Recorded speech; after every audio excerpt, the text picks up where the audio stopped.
right. Good morning. Welcome back. We are diving back into our 12 days of systems to move us from ideas into action. So remember when we talked about lead generation, right? Back on day 3, we talked about having 5 methods of lead generation. The first being the database, second being leads from listings, and then you're going to choose 3 additional methods of lead generation. If you missed that one, I think the recording's already up, but if not, it'll be up next week. So we're just exploring now through days 4 through 10. We're exploring some different methods of lead generation that you can dive into. Today, we're talking about social media to expand your reach. And then keep in mind too, that I truly believe that everyone who is an agent should have social media, even if it isn't your form of lead generation. You need social media to promote listings, advertise open houses, and make sure that people, when they search for you, that they can find you on different sites to validate you as an agent. So just having that social media presence, it doesn't have to be a serious social media presence if you're not using it for lead generation. Just make sure that you're on there, that even on your personal page, that it shows that you are a realtor or real estate agent, that it identifies what company you're with. Most states have the same requirements that you have to have your DRE number or your license number on there. So just make sure that you're in compliance and that you do have a presence. I highly recommend that you have a presence on Google. You can set yourself up as a Google business, Yelp, and then some social media. Okay, so just throwing that out there. That being said, how you operate on social media for lead generation is going to be different than how you run it just for daily activities. So today we're going to dive in some tips and ideas to help you lead generate on social media. As always, if you have any questions, thoughts, additional items to share, please feel free to throw it in the chat box.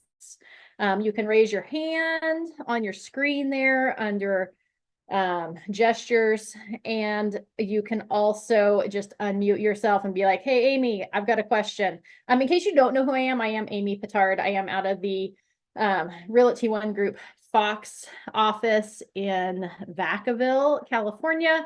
And I also own the Cyberbacker franchise for the Northern California area. And I also am a licensed broker in North Idaho under 9B Realty. So if you have any referrals in the North Idaho area, feel free to reach out to me. I'd be happy to assist them with finding properties. If you've got this really crazy person who is looking for riverfront property on an amazing river, kind of secluded from everybody else, maybe looking for a gold mine, let me know. I've got a property for them. So anyways, that being said, let's get started. All right, the learning objectives today are we're going to talk about how to create a system on social media. You're going to talk about identifying, plan, creating, and interacting, right? So identify which social media you want to use, creating a plan of how to post, what that's going to look like, how to create content, and then how we interact. Okay. Yesterday was a little quiet, so I think everybody was still in a sugar coma from Christmas. So you should be recovering today. So I would love some interaction. So feel free to interact. Make sure you have your chat box open, or you can live your life on unmute. I'm okay with that as long as it's not super loud. So you can live your life unmuted, so you can just speak up and interact. Totally okay with that. And I'm old. Okay. So social media, I know it can be a little bit overwhelming. Okay, so it seems like there's always constant updates, there's new platforms, there's algorithm changes, and you're like, Amy, what's an algorithm? I know, right? That's how I feel. So it's hard to keep up with it all. That being said, stick with what you know, or focus on one main platform, or maybe just a couple of platforms. You don't have to try to tackle everything all at once. Me personally, I use Facebook for lead generation. That's my main source. It automatically cross posts onto my Instagram page. So I do have an Instagram page, although I can't tell you the last time I actually opened up Instagram. I also use YouTube. And then, I'm on LinkedIn, I'm on Twitter. So I'm on a lot of different platforms, but I don't necessarily utilize those in a lead generation format. There's no wrong or right answer for that. I just don't care to try to learn a new platform, and they can all be effective at lead generation. So pick your platform and master it. Part of the reason I choose Facebook is it has groups, which I'll dive into towards the end. I'll show you how I utilize those for lead generation, as well as Facebook has Facebook Marketplace, which allows you to post your listings on there. And then it has other like home groups and stuff to share your listings and open houses and stuff. So I just think as far as, and let's be honest, the age demographic on Facebook is the age demographic that's ultimately buying homes. So throwing that out there. Okay. But again, there's no wrong or right answer. So also I recommend that you set your profile to public. So that way when people look for you, they can find you and they can also share your post. So if you post something clever or funny or whatever, they can take it and share it. If you have your profile set to public, they can do that. If you're like, Amy, but my family, that's what I use social media for, then you may want to rethink utilizing it as a lead generation method. I would say your profile really needs to be public if you're using it for lead generation. All right. Oops. You want to make sure to have a presence on social media. Oh, that was all the different sites that was up there. That was the slide that I was just on. Sorry. Moving on. Use the 80-20 strategy. Okay. On your personal page, 80% of the time, the post should be about things that are related to your personal life. Okay. Maybe not what you ate for breakfast or lunch, something valuable. And there's a bonus there if you can subtly post personal and roll business into it. For example, I might make a post about horse boarding facilities in my local area or where to ride in the local area, right? So I'm helping to solidify myself as the local expert while I'm talking about me on a personal level.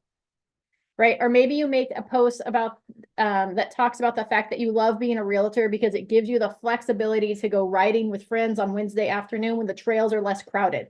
Right. So you can subtly roll in what you do for a living to your personal posts. Don't do it on all of them, but you can count that as personal posts versus business posts. So 80% personal on your personal pages. 20% of the time, you want to post and promote your business. This should include more than just look at this listing, right? We don't want to just be posting houses for sale. People can go other places to see those. We want to post, real estate related news, other valuable information, maybe home maintenance tips, fun things you see while showing homes, this or that type of posts, fun and valuable information outside of just listings. Okay, so 80-20 on your personal pages. Does anybody have any questions about that? Okay, if you have a business page, flip the ratios. On a business page, it should be 80% business, 20% personal. Okay, personal pages, 80% personal, 20% business, and business pages should be 80% business and 20% personal. People still want to get to know you on a personal level, even on your business page. They like working with actual humans. Okay. Any questions before we move on about the 80-20 strategy? If you're like, Amy, what does that mean? 80%? How do I even figure that out? Well, for every 10 posts, you should have 2 business posts. Amy, I have a question. This is Nicolette, and I am in Sacramento. Hi. I use Instagram a lot, and I just have one page. So with that being said, do you suggest like 80% personal, 20 business, since it's kind of all of it together? I would. If you just have the one page that's really like a personal profile, I would still keep it with the 80% personal and 20% business. And I mean, I would still go with that. You could probably fudge a little bit like a 60-40, but pretty close to try to keep it that 80-20. Okay, thank you. Keep people more engaged. And I think too, on that situation, like if you don't have a business page, really working to intertwine business into personal, and kind of like I mentioned, like wrapping it in there subtly would help you a lot. Okay, thank you so much. Absolutely. Okay, keep in mind too that some systems and platforms allow you to schedule posts, so you don't have to remember to post all of the time. You can set it up at the beginning of the week and kind of forget it. It'll post. You still want to, we'll talk about interactions and stuff here in a minute. But you can do that on some platforms, which may benefit you greatly.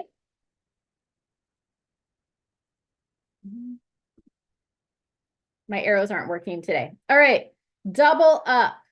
Okay, we want to leverage your information so it can go further, so that we can use the same content across multiple platforms. Okay, so the same thing that you posted on Facebook can get posted on Instagram, can get posted on LinkedIn, right? We can make it a lot of fun. Oh, if you're on LinkedIn and you're using LinkedIn for business purposes, for lead generation purposes, obviously we're using LinkedIn for business, but if we're using it for lead generation purposes, just so you know, I would always do LinkedIn on the opposite 80-20. I would do 80% business to 20% personal posts on LinkedIn. It's a little different platform, it's a little different beast, and people go there for business related information. So I'd keep it a little bit more businessy on LinkedIn.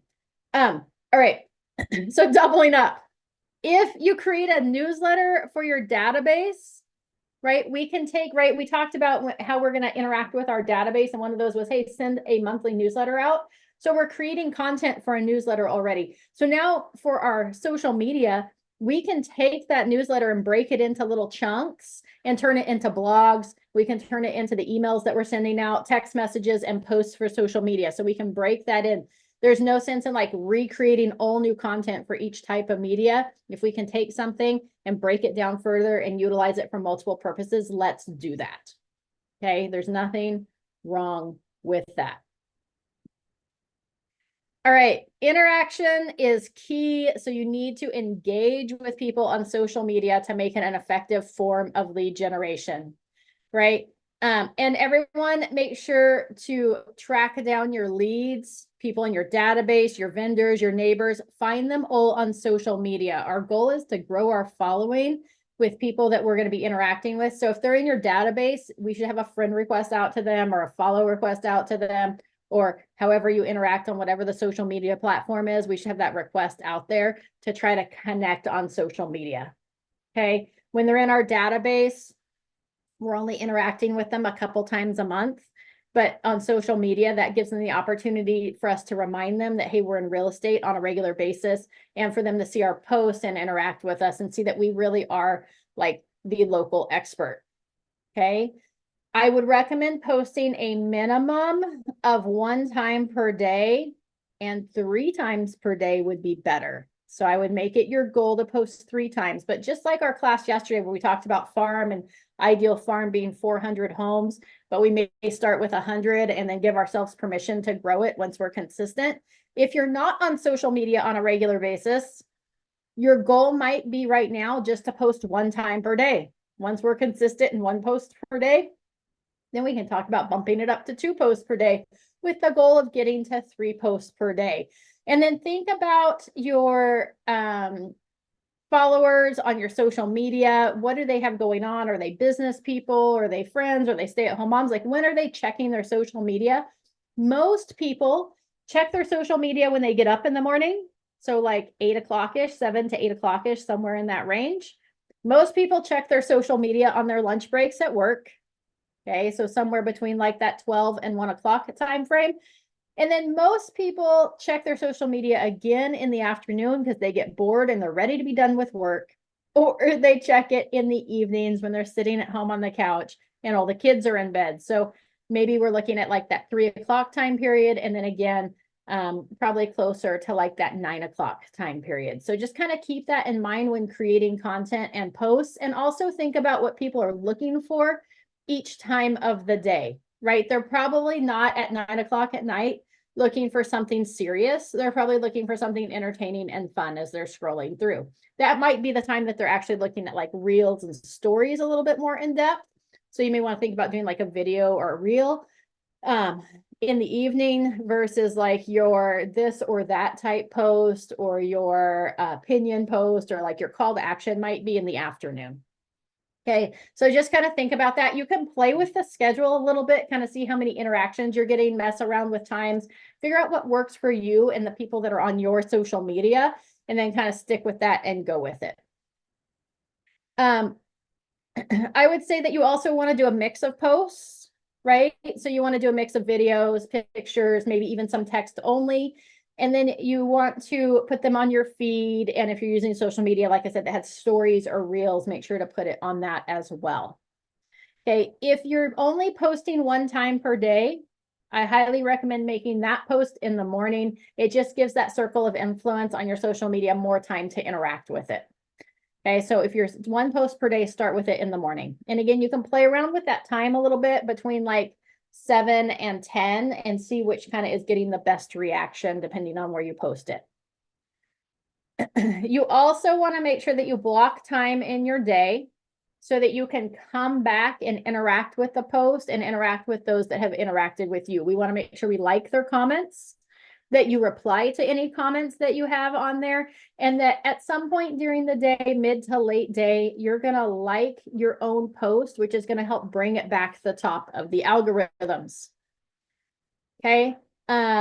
Keep in mind too that all social media platforms like you to use their fun toys. So if they roll out a new feature, figure out how to adopt it and use it really quickly, because you're going to get rewarded for using that new feature. So like, Facebook, you can hit the little thumbs up, which does a like, or if you hold it down, it gives you other options. If you use the other options, Facebook rewards you for using those other options.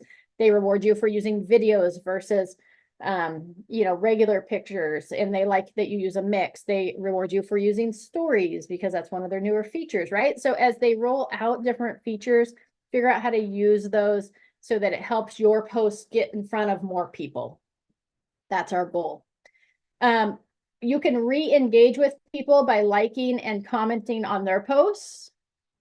Okay, so that's always a good thing. Spend some time in there. In fact, part of our database plan that we talked about on the first couple days was, you may call them on like, month 1, month 2, we're going to interact with them on social media, right? So we're going to go on there and comment and like their post, which is going to help them see more of your posts. And then don't be afraid to reach out and direct message people. People like direct messages. They don't like the, do you want to buy a purse direct message, but they like the, hey, I look like you're having a lot of fun on vacation. Okay, so see what they're doing, interact with them, and reach out to them on direct message as well. They like personal, relational, direct messages. Any questions about interactions?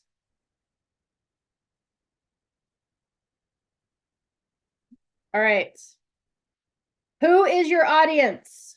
It doesn't matter what platform or platforms you decide to use. You need to determine your audience or who you're trying to reach, right? Who is your ideal client? So put some time and thought into that. For me, it's other people that love being outdoors, and specifically horse people. I can relate to horse people really well, especially Western trail riding horse people. I have a harder time relating to English riders because they're a whole different animal. But those are my specific clients. That's who I like showing properties to. That's who I like hanging out with. That's who I like being friends with, right? For you, it may be like, oh man, I like 25 to 40-year-olds that love sport cars. Or maybe you get along really well with single moms because you can relate to them. Or maybe you love people, you like hanging out with people who love wine and finding the perfect pairings with food, right? Figure out, there's no wrong answer as to who your ideal client is, but it's generally going to be things that you enjoy doing, people like you. And there's nothing wrong with that. It just helps us identify who we're aiming for on social media. If your target audience is people who are grandmas and grandpas that are empty nesters, you're probably not going to find them on TikTok. I could be wrong, but it's probably not going to be there. So you also want to cater your social media platform to your audience. So you may have to switch platforms in order to reach the audience that you want to reach. Okay, if we're looking for like 20 to 25-year-olds that are looking at purchasing their first home, then TikTok may be the place to find those people versus Facebook. Or maybe we look on Instagram, right? So just figure out kind of the average age, who you're looking for. Once you identify your key clients, you're going to keep them in mind every time you create content. That's who you're aiming for on your social media. That doesn't mean you're not going to pick up other clients and people and leads, but that's who we're aiming for. You also want to go and find other groups, other channels, other creators that are targeting the same group. So we can usually search those by like hashtags and stuff, right? And find other content creators to see what they're posting, what's getting a lot of interaction, research what they're doing, what's working well, what isn't working well. You can even reach out to them and see if they're open to you, like picking their brain a little bit on content and interactions. Right? A lot of people like to feel like the expert. And if you reach out and be like, oh my gosh, I saw that, like, it totally looks like you're targeting, in your client database, like this age group or these people, like, how's that working for you? Or, what did you find works really well? You can share your channel or page with others, add friends and followers daily. And I would recommend adding about 20 people per week. So you want to go out there and find people to try to like your pages. You don't want to go overboard on adding followers to your social media because most platforms have algorithms in place that if you're clicking on and adding too many people or friend requesting too many people, they'll actually like kick you off or put you in jail or suspend your account temporarily. And we don't want that to happen. So we want to keep it to like, 20 per week. That's like 4 per day type thing. To like, and make sure that when you're going after people, they're either people that are already in your database or people that are connected with you somehow. Right. So I might go to like Adriana's page and because she's a friend of mine, just an example, and see who her friends are and who we have people in common with or whatnot. And then like those people or invite them to like my page. Okay. So a really good way to do that. Any questions about identifying your audience and growing it?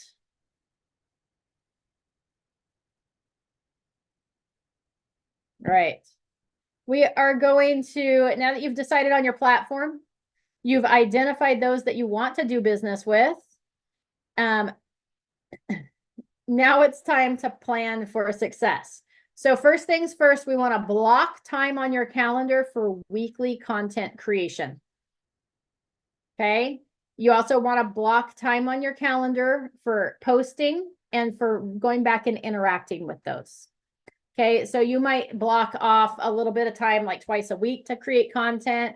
You might spend one whole day at the beginning of the month creating content, whatever that is. You want to block time for creating content. Then if you're going to schedule all your posts at the beginning of the week, we could schedule just a time block there to do that. Or if you're going to post each day, we want to make sure we put that on your calendar. Remember, if it's not on your calendar, it doesn't exist. This is really a true statement. If it's not on my calendar, I totally blank that it even is happening. So make sure it's on your calendar.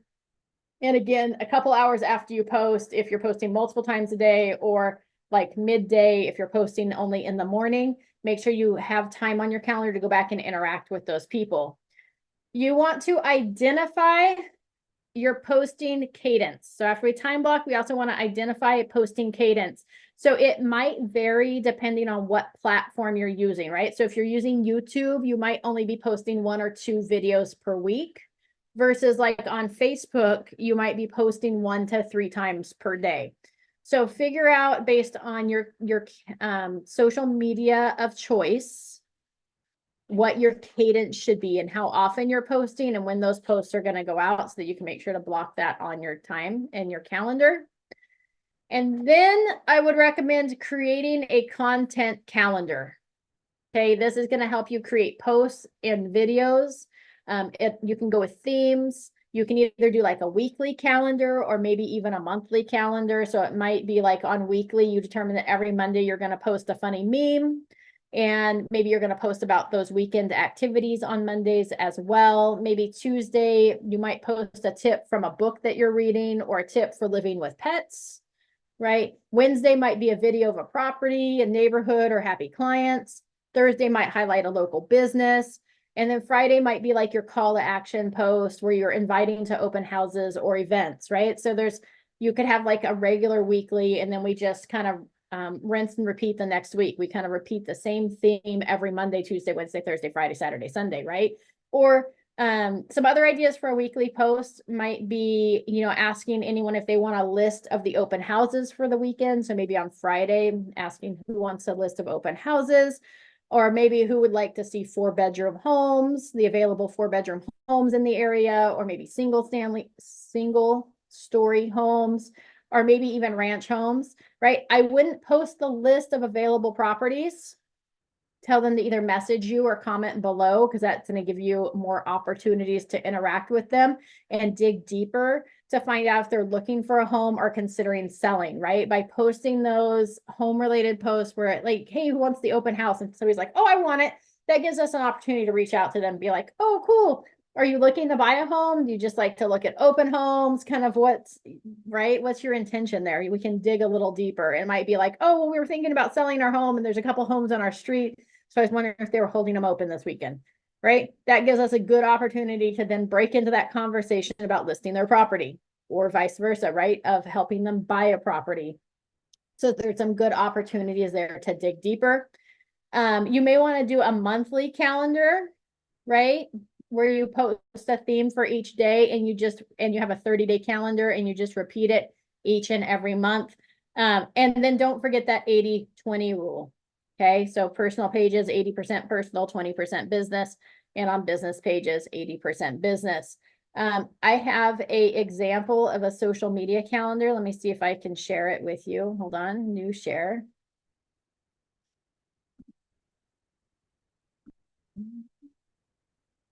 Now I have to find it on my screen because I can't see it. Hold on just a second. All right.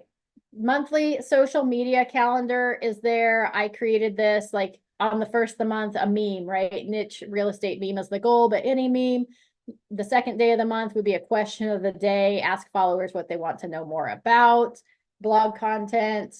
The third would be celebration of past month's closings. 4 would be repost of another blogger. The 5th would be a monthly market update. The 6th would be an inspirational quote. The 7th would be share a video from someone. The 8th would be house related tips and tricks, right? So just some fun ways to post and stay on track and just help jog my brain on what I should be posting on a daily basis. Down here at the bottom, I have weekly posts, so I could do live posts, closings, new listings, new escrows, contract wins, appraisals, repair requests, clear to close would be things that I would share as they came up in addition to my regular daily posts. I think I can take this and throw it into the chat box. So let's see if I can do that. Let's see how tech savvy I am today. Hold on.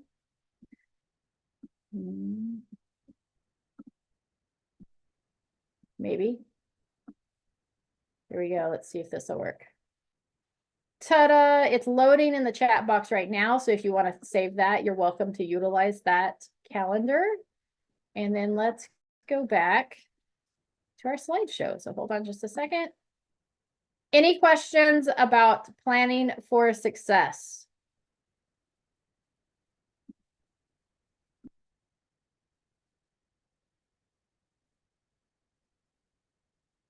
All right.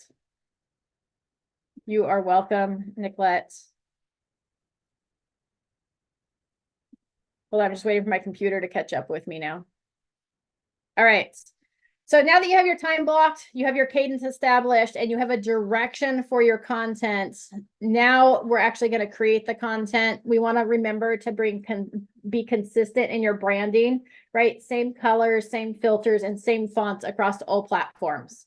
Okay, you're creating a brand. You want people to be able to recognize your posts because they look similar. If I'm on Instagram and I look at all the pictures you posted, it should have like a theme and look consistent and like it flows. Okay, we want to do that no matter which platform we're using. If you're using YouTube, same thing there. On your thumbnails, it should be the same fonts, similar colors, the same kind of look, although it might vary in the actual picture itself, but we want it to be the same. Okay. You can search hot topics, right? What are people passionate about? What's going to get a response? I'll never forget one time I posted a photo of my curtains because they were touching the floor. and I asked for people's opinions on whether curtains should touch the floor or not. I didn't really honestly care what they thought. I wasn't going to cut my curtains, and it was what it was. I got like 120 comments on that post. Yikes, people, right? Like, is it really that important? But that's what people like. They like to share their opinions. So ask for people's opinions. You also need to decide what soapboxes you want to stand on and what you want to avoid, right? So when using social media for business and lead generation, you have to remember that what you post may cause people to respond negatively or to stop following you or to choose not to utilize you based on something that you posted. So generally, I would recommend avoiding things like politics and religion on your social media, but that's your choice, and you can choose to go ahead and post about that stuff. But I usually try to stay away from that, and I would recommend doing so just to keep it a more neutral platform. You might like it, so you can go ahead and use that if you want to. You want to make sure to search hashtags to include, right? Know what the popular hashtags are. Using hashtags help people to find your video or post that may not have otherwise seen it. You can go to Google and you can search, you know, popular real estate hashtags or popular open house hashtags, and it'll come up. There's also a program that helps you find keywords called Keywords. So you can utilize that as well. We have a training on that on our YouTube channel that you can go to. So you can utilize that training to help you figure out how to use that keyword program as well. And we want to make sure that our posts include a call to action, either in the post, like on the photo, or in the description, right? Ask for feedback, ask for opinions, conduct polls, right? Anything that would call to them to respond to your post or video. And you may even want to like take it a step further and create like a Calendly calendar if you don't have one already, or Google also allows you to set preset appointments on your calendar, where you can share a link so that you can use that call to action to maybe even take them to a Calendly link to set up a one-on-one consultation with me to discuss buying and selling or investing in real estate, right? So it might be like maybe you're doing a home buyers series where once a week you're posting a tip about home buying, the home buying process or the home selling process. And it may be that with that you post a link that, hey, if you're thinking about selling your home or you want to have me come do a walkthrough of your property, to give you my opinion of what should be changed or what updates you can do to get it ready for sale, you know, schedule time on my link, and then you include that direct Calendly link there that they can just book it directly. So just something fun that you can do there to take it a step further. If you're having difficulty creating content, even if you've got like a content calendar set up, you still may have difficult time coming up with content. So maybe even sit down and make a list of 30 questions that people ask with regards to real estate or the buying and selling process. And that's going to give you questions to answer in your posts and your videos for the next, or at least like 30 posts worth of content. Okay, so some super easy ways to do it. Like, hey, what questions am I being asked? Maybe as you're showing properties, people are asking questions, and you're just going to jot those down, and then you're going to turn those into posts later on. Okay, I like to keep my notes on my phone. I have a social media post note. And as I am out and about showing properties, doing whatever it is that I'm doing during my day, and I think of something that should be posted on social media, instead of turning and doing it right then, I'm going to save that content and really develop it. So I make notes of what to post about on that notes section. So it makes it really easy when I sit down to create content that I can just go to my notes, open it up and be like, oh yeah, I was going to post about these 5 things. Okay. Don't be afraid to utilize AI to help with creating the written content or even hashtags. AI can help with that. So open that ChatGPT, throw in some few things. In fact, even with ChatGPT, you can even go on it and be like, you know, give me 50 headlines for social media posts regarding real estate, and it'll like spit that out for you. So it can help you create ideas as well as create like the little blurbs for pictures, utilize that information, and create content in advance. Spend a few hours, one day a week or one day a month to pre-create content for the week or the month. Once your content is created, then you can start taking pictures and videos and coming up with ideas for your next month. You've already got your content all created and ready to go. An easy place to create content, if you haven't utilized it, is Canva. Canva is your friend. It's free. You can access a lot of free things on there. There are some paid things that you can do as well. I actually have the paid Canva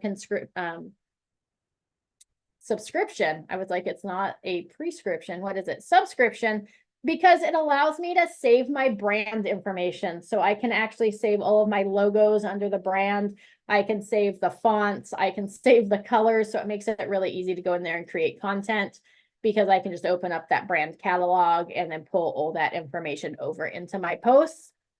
Through Canva, you can make videos, you can make just regular posts, you can make headers, you can make anything you want on Canva. And like I said, there's a free option that you have a lot of really free good nuggets to utilize. I wouldn't even pay for the upgraded version, except that I have multiple brands. As I mentioned, I'm licensed in both Idaho and California, as well as I have Cyberbacker. So I've got like 3 different brand catalogs on there, is the only reason, because it allows me to keep them separate and not have to remember what colors to use. So create that content in advance and then start pre-planning for the next week or the next month once you're done. And then also remember that how you share your story is super important, right? It's okay to be real, but try to avoid being like negative Nancy on social media. People like positive, they like upbeat, they like fun. And when sharing about closings or listings, remember to share what you did that makes you an amazing choice as an agent. Okay, maybe share the story of the buyer, or maybe share some things that happened during the listing period that you were able to turn around and create a win. Okay, so share your story, and what that looks like is super important as well.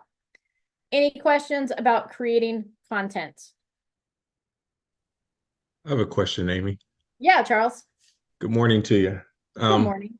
And this, you may have addressed this before, but when I started out, you get all this information and direction and the whole deal. I already had my personal Facebook stuff and accounts. I created another Facebook just for the real estate. Should I have not done that? Should I just keep it as one so that you're easily contacted? That's all personal preference. I always feel like less is more, but I also know that some people, they have a very public profile that they don't share the same things they do on the private, that maybe only friends and family are friends with you on that private one, which allows you to share more personal information. So it kind of depends with who you are and what you're going through and what you want to share. I think less is more. So I think by having one profile on there, it makes you easier to find, and it makes it easier to keep up with content and stuff on there. But I don't think there's a wrong or right answer for that. All right, perfect. Thank you. Absolutely. Any other questions? All right, interactions. Right? Make sure to respond to all. Interaction builds relationships. So make sure that anytime somebody sends you direct message, that you are responding to that immediately, that you're getting back to those people. Make sure that you have whatever social media you're using for lead generation, that you have your notifications on your phone turned on so that you're notified when somebody goes in there and sends you a direct message. Okay. You can make response templates for both post comments and direct messages. So again, remember I said I have like that notes on my phone. You might have one for your response template. So if somebody says, oh, I want more information on the open house list, it may be that you send them a direct message and say, hey, you commented on my post, or you respond to their post with, hey, right, whatever that blanket response is, you can just copy and paste it in there so that you're not typing it over and over and over again. In fact, if you have an iPhone, you can even take it a step further, because you can set up shortcuts for text on your phone, which means that anytime I type AP on my phone, it puts my whole signature in there. So it says, have a great day, Amy Petard, with my license number on there. So you could set it up for those templates. If you came up with responses for comments or direct messages that were templates, you can go in there and actually assign a shortcut letter to them, so that when you type that combo of letters, it will type that sentence for you, which allows you to not even have to like copy and paste it. You can just look up what the letter combo is. If you can't remember, type those 3 or 4 letters and your post is there or your response is there. Okay. So it's okay to make templates for those. So as you go through this process, you start getting more and more accustomed to what people are asking or what people may need. You can throw it in there. Make sure that you have your lenders available as well, those lenders that you refer to, so that you can just copy and paste their information over. So as people are looking to start the home buying process or talking about it, you can let them know, hey, first step is to get pre-approved, and here's some lenders that can assist you with that process, right? Send them to who you want them to go to. So make sure to have that handy as well. You want to make sure that you have time planned in your day. If I haven't said this enough already, to make sure that you're responding to people's comments. Okay. In addition to just responding in words, you also want to like or love their comments, right? And if you're going to respond to a comment with a direct message, I recommend that you respond on the post to their comment, that you're sending them a direct message. Okay, there's a couple reasons for that. Number one is it tells them to go look in their messages for your message, which they might have not have done otherwise. And number two, it doesn't look like you just left them hanging. Okay, so if somebody's like, oh my gosh, I'd like some more information on the open houses, instead of just, you know, if it's something that you don't want to respond because you want to continue that conversation with them, try to dig deeper into why they're looking for that list of open houses. So we may not want to respond to their comment directly. We may switch over to direct message, but just respond back with, hey, sending you a direct message. Okay, that way you can get their email or their phone number so you can send that list to it, right? Our goal is to like grow that interaction and get them into our database. Okay, partway through the day, like your own post. Okay, that's going to help it move back up to the top of the feed to get more interactions. So make sure that you do that. If you're posting multiple times a day, a couple hours after you post it, go back in and like it. Okay. As you create relationships with people, make sure you're adding them to your database and tag them appropriately. Okay. And I'm noticing on my slide that I did not spell interaction correct. So it should be interaction builds relationship there on the slide. Okay, so interaction, our goal is interacting with people. Any questions about that? All right, we're going to level up our lead generation. My arrows are not working today. Because creating content, liking and commenting on posts, creating a video, it may not be enough, right? So as I mentioned, I like Facebook. I've had great success with lead generation on social media using Facebook. Okay, and I use 2 specific methods. Number one is the scroll. Okay, I time block some of my day to scroll through my feed of friends. Okay, I'm not reading every post. I'm trying not to get caught up in my reels or mindless feeds. I'm trying not to just like scroll forever. So I've got like a certain period of time, whether it's 15 minutes or 30 minutes, set an alarm so that you're looking. And I'm looking for specific trigger posts, right? I'm looking for friends that are talking about not being happy with their current living situation, those that are experiencing life changes, things like getting married, getting divorced, growing their family, becoming empty nesters, talking about aging parents, maybe they have to move them into a home, right? Those are all things that may be an indicator that somebody might need to move, and they may not have even realized it. Okay, somebody who's like, oh my gosh, we're busting at the seams. I'm having another baby, and you know, I want everybody to have their own room. So we're thinking about maybe doing a home addition, right? To add on another bedroom. It might be a conversation of, hey, maybe instead of doing an addition to your home, it might be an easier route to, you know, look at moving up to a bigger home. Right? So having those conversations. So if you see anything that may be an indicator, reach out to them and start up the conversation, because you never know where it may lead. But I've gotten most of my Facebook leads and clients from the scroll, just looking for those trigger posts. Method number 2 that I utilize for lead generation and why I like Facebook is that I find groups, right? I'm looking for 2 types of groups. The first being area specific. So those would be like the homes for sale, homes, rental groups, and the what's going on groups, like what's going on in Solano County, right? So in the areas where I do business. I really like those general groups. And what I'm looking for are people that are looking for information.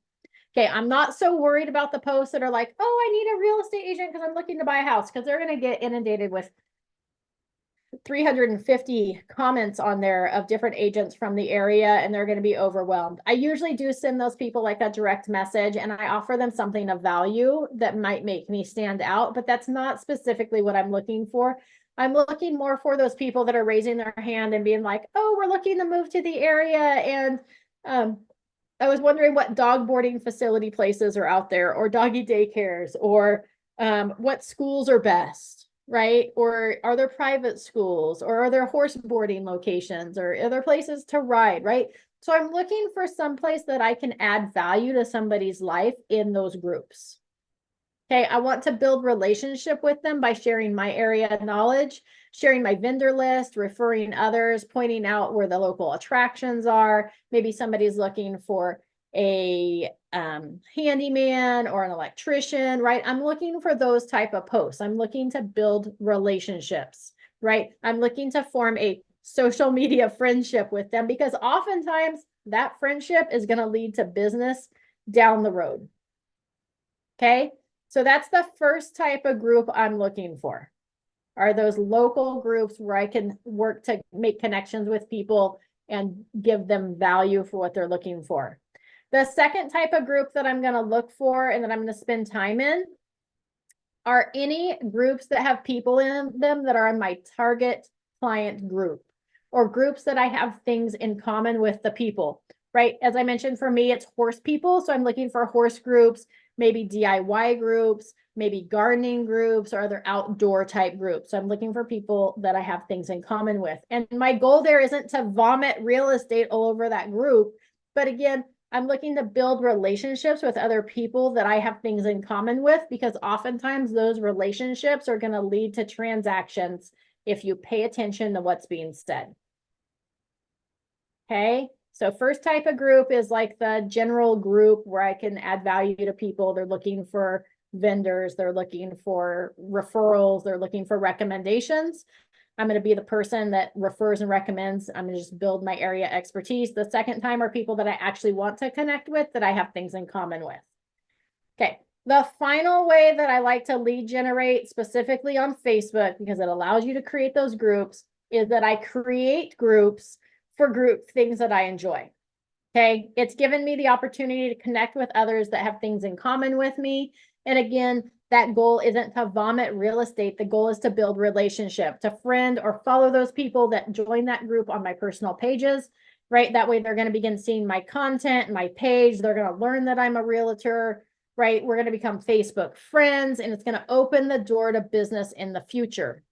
But remember too, that if you're going to create a group, that you have to make sure there's content and interactions happening in those groups. So one of my best groups was I created a trail riding group where I was trying to connect with other people that have horses that want to go trail riding in the area. There were times we had like 14 or 15 people riding on a weekend together that I hadn't met previously. And it allowed us to create that group, to build those relationships. I got several transactions out of that group, as well as I've actually, a few people have gotten a real estate license and, have now work with me in the real estate world. So it's kind of fun that way. So that's a really good way to build interactions and to surround yourself with people that you like. Okay, the thought here is that, like, don't wait for people to come to you just because you're posting content. You want to go find those people. Okay. Any thoughts, questions, or ahas with regards to social media today?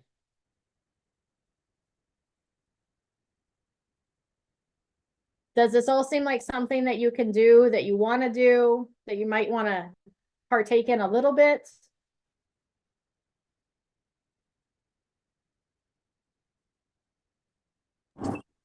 Yes, thank you very much. You're welcome. You're welcome. Yeah, it's not like, it doesn't have to feel overwhelming. It doesn't have to be scary. Like I said, don't choose all the platforms and feel like you got to master them all, we can pick our one primary platform. Once you master that, if you want to add other platforms, do that. But it's the same idea as like starting with 100 homes. Like start with one platform, master it, then move on to the next. Okay. Keep in mind too that if you want to use social media for lead generation, but that you're feeling a little overwhelmed, you can hire a remote administrative support person to help you manage your social media, specifically Cyberbacker. Cyberbacker can help create and post content for you on your personal and business pages. They can add followers, they can interact with comments and likes on the post. They can look for those trigger posts of someone that may be thinking about moving, and they can post and manage to your groups, add social media platforms to your arsenal. If you want more information on that, please feel free to throw it in the chat box and I will follow up with you. I'll actually get Kara to follow up with you. But actually my Cyberbacker now does all of my social media for me. I sometimes post on my personal page, all my personal posts, but even then for a while she was being like, send me some photos that I can post on your personal page. So it's a fabulous setup if you want to lead gen on there and leverage your time. If you get just one transaction from social media from what your remote administrative person is doing for you on there, it more than pays for itself in most markets. So for the whole year. So there you go. Who would like, oh, hold on. I skipped ahead too far. All right. Remember tomorrow's class is canceled. I'm going to reschedule it. I'm probably going to lump it in with one of the other classes for next week. So I'll keep you posted on that. I just have to look at the content and see where there's room. Friday, I'm going to be back to show you how to take your open houses from open to out of this world. And as always, you can rewatch any of the recordings as well as access my library of other recordings on my YouTube channel. It's there on the screen. And we're up against, it's 9:52 right now. So we're almost to 10 o'clock, but I do have some bonus content. Anybody want to hang out for another 10 minutes and get some bonus content today? Yes, no, maybe so. Absolutely. Yes, Absolutely. Charles is a yes. Charles is a yes and Nicolette's a yes. So we'll move on to our bonus content for the day. Golden letters. Has anybody utilized the golden letters in their business? Has anybody ever heard of golden letters? All right.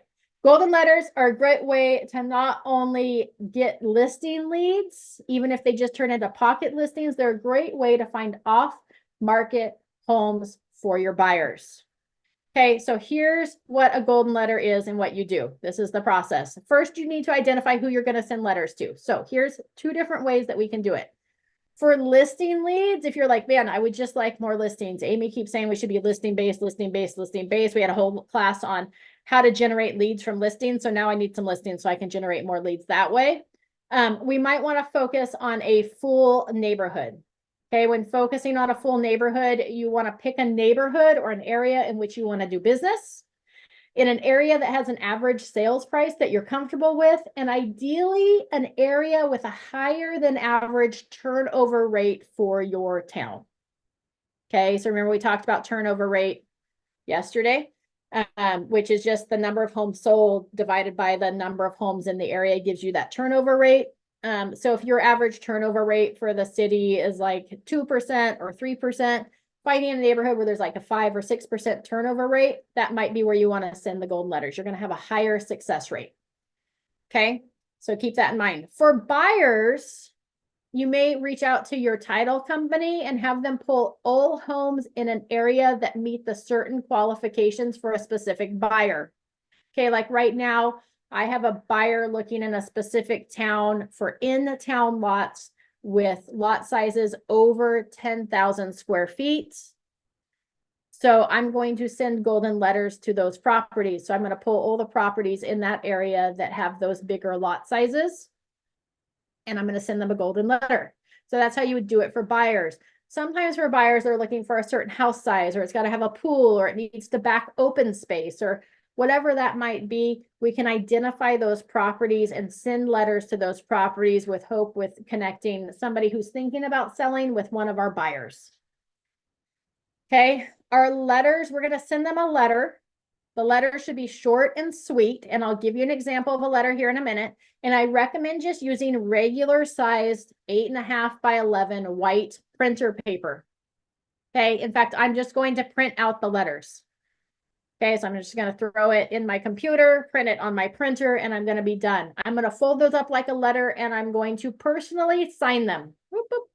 I actually, because I call them golden letters, I actually have golden pens, and I use the golden pens to sign my golden letters because it stands out that I actually hand signed all of the letters to make people feel like I actually want to talk with them and I actually have a buyer looking for a property or am looking to sell, right?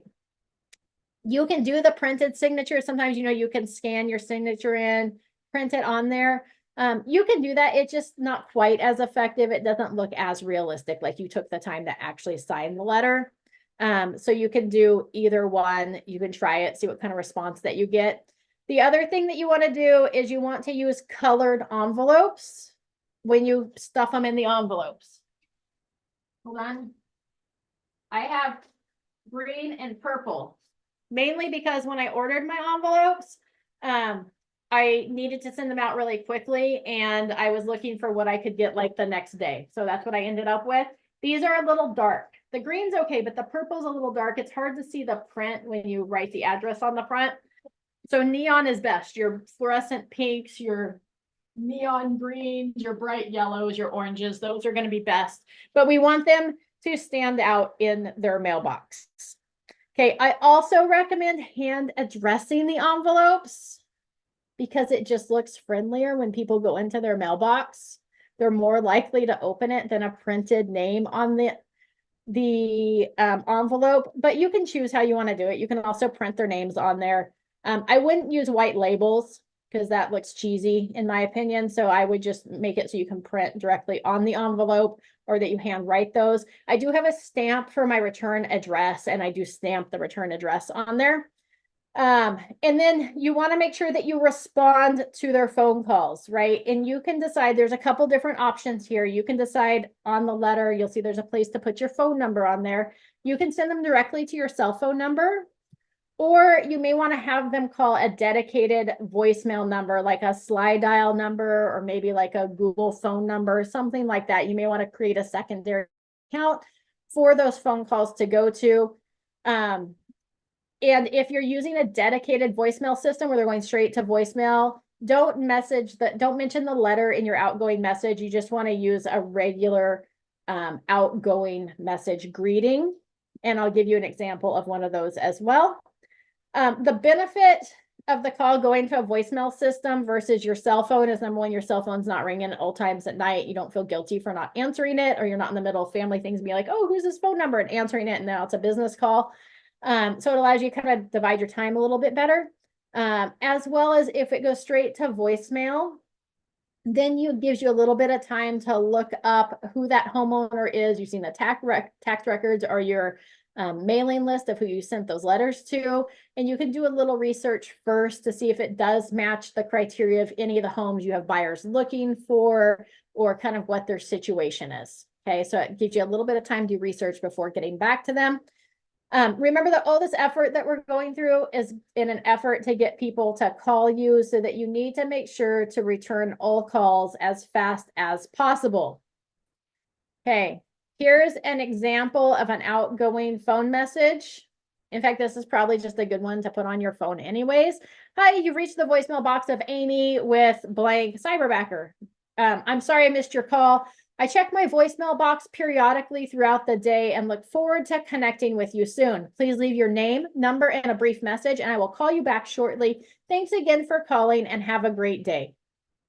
Right? I've set the expectation that I set my voicemail box, or I check my voicemail box periodically throughout the day. I don't check it every second of every day, and then I'll get back to them shortly. It's not going to be a long time. It's going to be shortly. So I've set those expectations. I've introduced myself. They can leave me a message.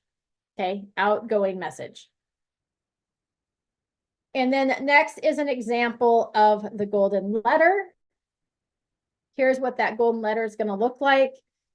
Dear blank, right? We're going to put the homeowner's name in there. Oftentimes we can do like mail merges, so we can get that list from the title company. We can do the mail merge, so it plugs those names in. In fact, if you're like, Amy, how do you do a mail merge on Google Docs? There is a way to do that. I actually have a training for that so that you can watch it and see how to do it. If you search on my YouTube channel for mail merge, it'll come up. So it'd be dear blank, would you be interested in selling your home at blank? We want to make sure to put their address in there. Okay, so they know which house we're talking about because they may own multiple homes. So would you be interested in selling your home at 123 Sample Street to a client of mine? If so, please call me on my cell at blank. Or you could just say, please call me back at blank, right? You're going to say thank you. You're going to put your name, your company, your license number, because we want to stay in compliance with all the license requirements, because this is a first point of contact. And then I have a little blurb on here that says, if your home is presently listed with another realtor, please do not consider this to be a solicitation. Then I'm going to write sincerely, and that's where I'm going to sign my name in real actual ink. Super short. The other one that I utilize is dear blank. I have a buyer looking for a home that matches the criteria of your home, or I have a buyer that is looking for a home that matches the description of your home, I think is what I say.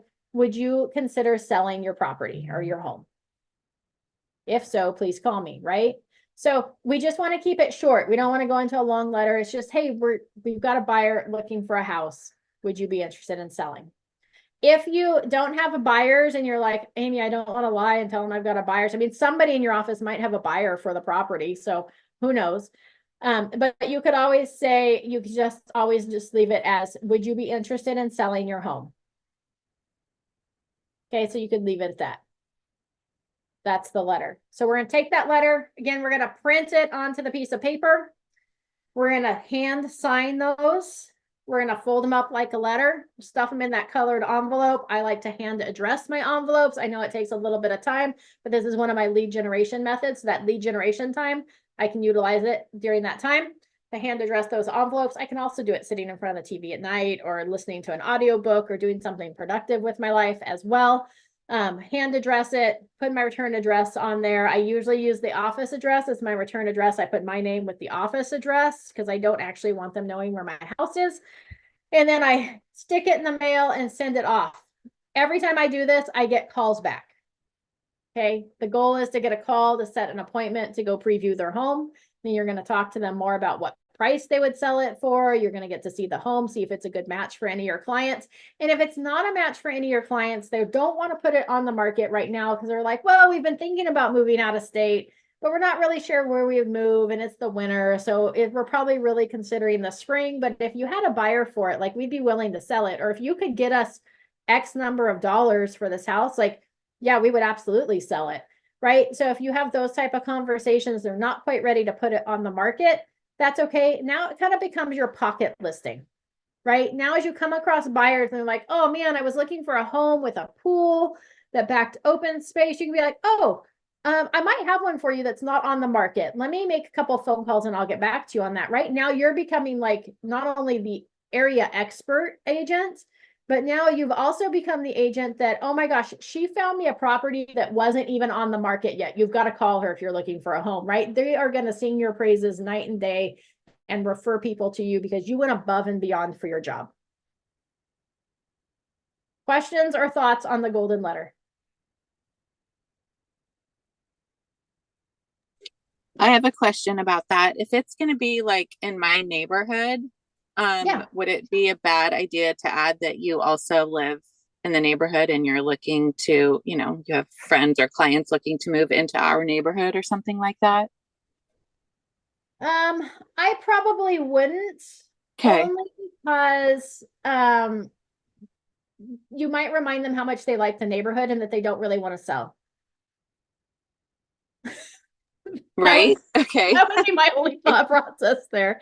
I mean, you could, it's up to you, but I probably wouldn't. I'd probably just keep it not quite that friendly. Okay. Thank you. Or they may think they're like, you're targeting them as somebody that you don't want them to live there anymore, that you're trying to kick them out.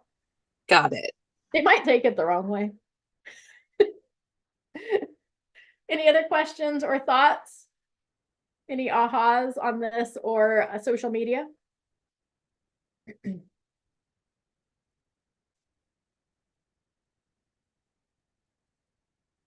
If it's an area, I have sent golden letters to an area where I don't normally do business. I had a client looking for a specific area that I didn't really want to take any listings in. Keep in mind too that you can refer those to other people. So I very nicely just kind of handed my stack of responses back to another agent that services that area, and filled out a referral form for if any of them decided to list, that I would get a referral fee for it. Because I just said, hey, here's some people that have raised their hand that they'd be willing to sell their property for the right buyer, the right price, like go get them done. So you can do that as well.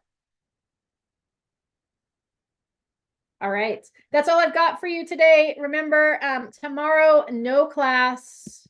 My first grandbaby will be born tomorrow, so I'm going to be at the hospital for that as she's being induced. And we'll be back on Friday with how to take your opens from open to out of this world. And then we'll return. We'll be off for a couple days for the weekend and for New Year's, and we'll be back on January 2nd. We'll finish off this series next week in those 4 days. And I won't skip tomorrow's class. Like I said, I'll loop it back in to next week's trainings as well. And as always, the trainings are always on the same link. So just save this link to your calendar. You'll be good to go.